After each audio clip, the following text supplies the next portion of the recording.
Hare Krishna. Krishna, Hare Krishna, Krishna Krishna, Hare Hare, Hare Rama, Hare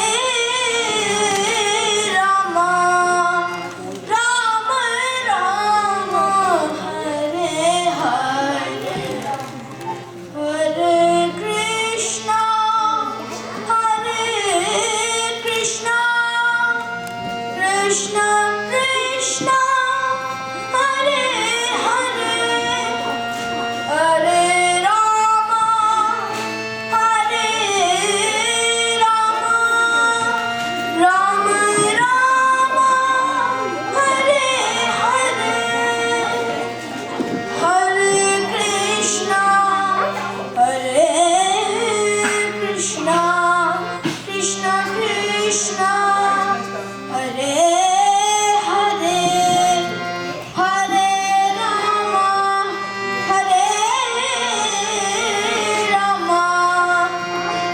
Hare, Krishna, Hare Krishna, Krishna Krishna, Hare Hare,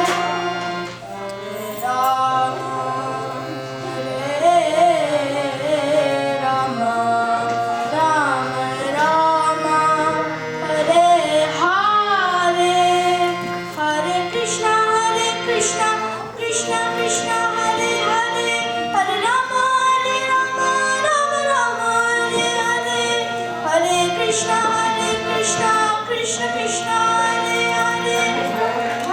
Rama, Rama Rama, Hare Hare, Hare Krishna, Krishna Krishna, Hare Hare, Hare Rama, Rama Rama, Hare Hare, Hare Krishna, Krishna Krishna, Hare Hare, Hare Rama, Rama Rama, Hare Hare, Hare Krishna, Krishna Krishna, Hare Hare, Hare Rama, Rama Rama, Hare Hare, Hare Krishna, Krishna Krishna, Hare Hare, Hare Rama, Rama Rama, Hare Hare, Hare Krishna, Krishna Krishna, Hare Hare, Hare Rama, Rama Rama, Hare Hare, Hare Krishna, Krishna Krishna, Hare Hare, Hare Rama, Rama Rama, Hare Hare, Hare Krishna, Krishna Krishna, Hare Hare, Hare Rama,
Dear friends, Hare Krishna, please accept my humble obeisances and all glories to Srila Prabhupada.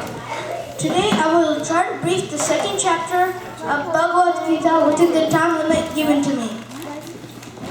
Om Jnana Tinradasya Jnana Jana Shalakaya Chakshurmilitamena Tasmai Shri Guruve Namaha. At the end of the first chapter, Arjuna did not want to fight. That was because of his compassion. He thought he could not enjoy the kingdom after he killed his own kinsmen. He thought the eternal family tradition would be destroyed, and the elder people will get destroyed, and the woman would get degraded and fall down to a lower level. The unwanted progeny comes out, and many other reasons. The Varnashrama Dharma could also get destroyed, and lots of other reasons. Coming to the second chapter, it is divided into 5 sections. The first section is the continuation of Arjuna's doubts and his surrenderance to Krishna. The second section is Jnana, which is the difference between the body and soul. The third section is Sakama and Karmakanda. After careful consideration, there's a slight difference between Sakama and Karmakanda. Karmakanda means using the Vedic literature and Vedic wisdom in sense gratification. The Sakama means using the Vedic literature and Vedic wisdom in sense gratification, and they also want to advance spiritually.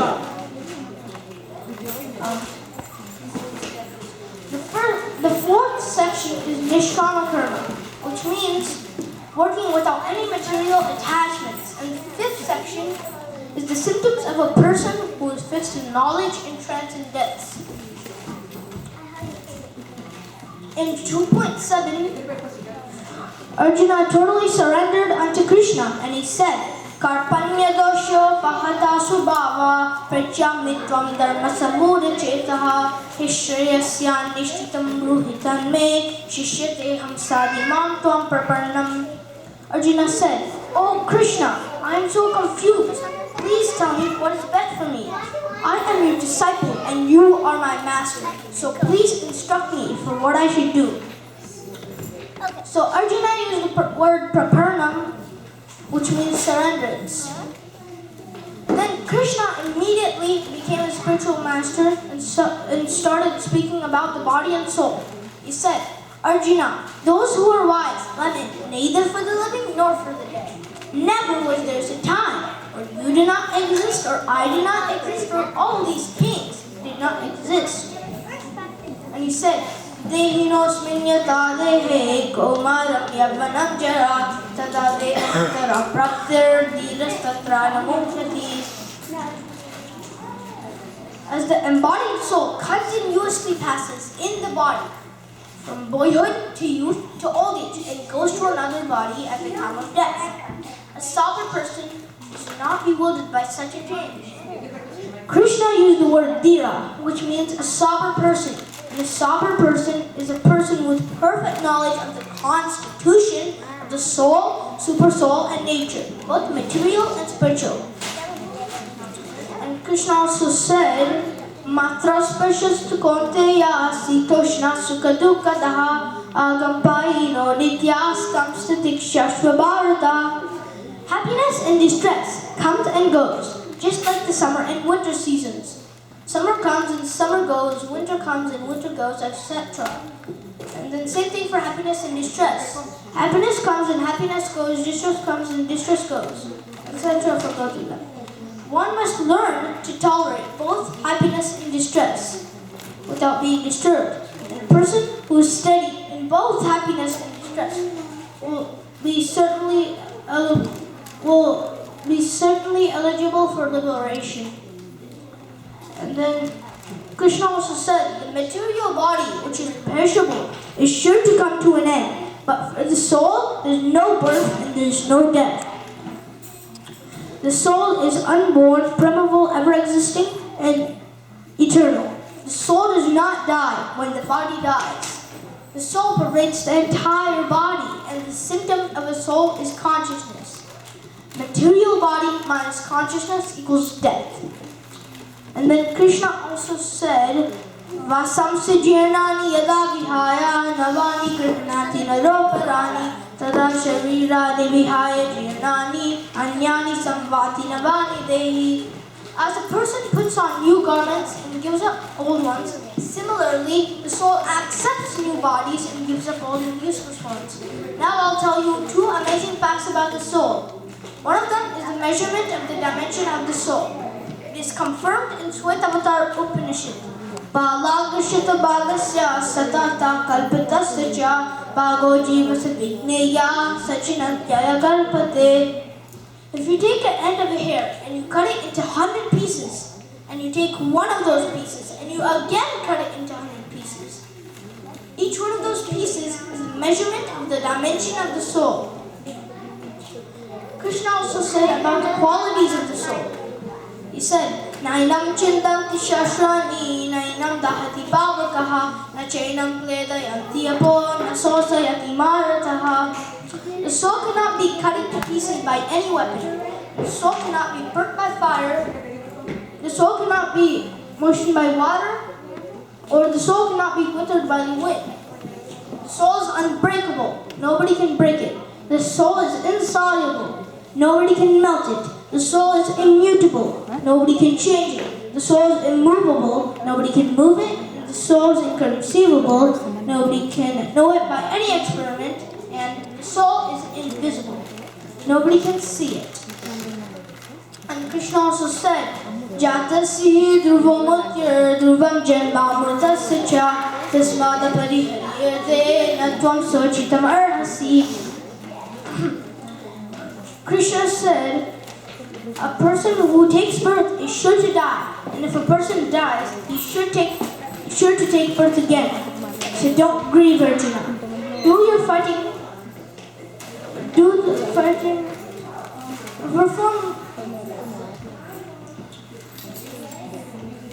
Do your religious duty as a Kshatriya and do not neglect your duty. If you neglect your duty, you will incur sin and people will talk about your infamy. For a respectable person, dishonor is worse than death. And then Krishna also said if you win on the battlefield, you'll enjoy the earthly kingdom. Or if you die in it, you will go to the heavenly planets. Do the fighting for the sake of fighting without loss or gain, victory or defeat, and happiness and distress. If you do so, you won't incur any sin. Krishna also said, Vivsayatmika buddhireke kurunandana bhavshakaya natasya buddhayo vivsarinam. If a person uses their intelligence in Krishna consciousness, they're resolute in purpose. Their aim is only one, which is Krishna. But a person who is not using their intelligence in Krishna consciousness, they're irresolute in purpose. And their intelligence is many-branched. And then Krishna also said, men with the small knowledge get attracted to the flowery words of Vedas, which recommend fruitive activities like good birth, good power, etc. Krishna also said,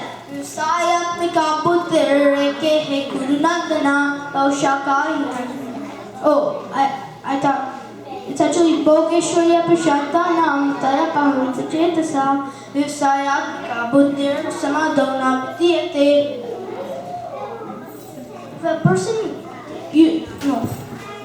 If a person is too much attached to the material opulences and sense enjoyment, the determination for devotional service does not take place. Then Krishna also said, Traigunya Vishaya Veda Nistraigunya Vivarjina Nidvando Nitya Sattvasto Niryoga Kshema Atmavan. Arjuna, transcend the three-modes of material nature and become free from all anxieties and dualities. And Krishna also said, Karmanyeva Vikaraste Ma Phaleshu Kadachina Ma Karma Phala Heturbhur Mate Sankosva Karmani. You have a right to perform your duty, but you are not entitled to the fruits of action. Don't think that you are the cause of the result of your activities, and do not get attached to not doing your duty.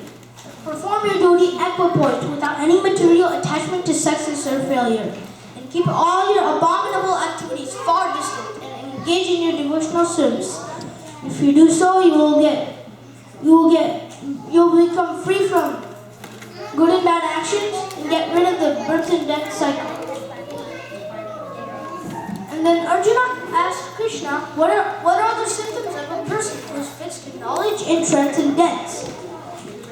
Krishna replied, a person who is free from all sense gratification, a person who finds satisfaction in the self alone, a person who is free, who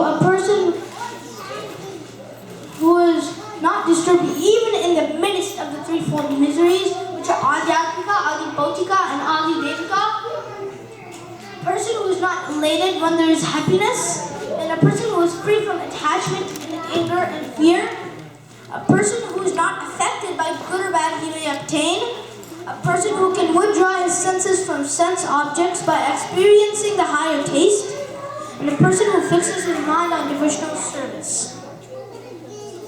And Krishna also said, Jayato Vishayamumsam Sangatsteshu Pajayate Sangat Sanjayate Kama Kamat Krodho Vijayate. While contemplating the sense objects, one develops attachment, and from attachment lust comes, and from lust anger comes, and from anger delusion. From delusion the memory is bewildered and the intelligence is lost, and you'll fall down back to the material world.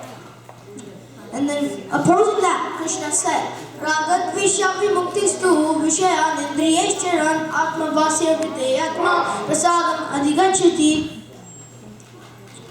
So, if a person who is free from all attachment and aversion, and who can control their senses by following the regulative principles of freedom, may obtain the mercy of God. Krishna finally said, this is the way of living spiritual life. If a person is situated like this, even at the hour of death, he may enter the kingdom of God. Hare Krishna.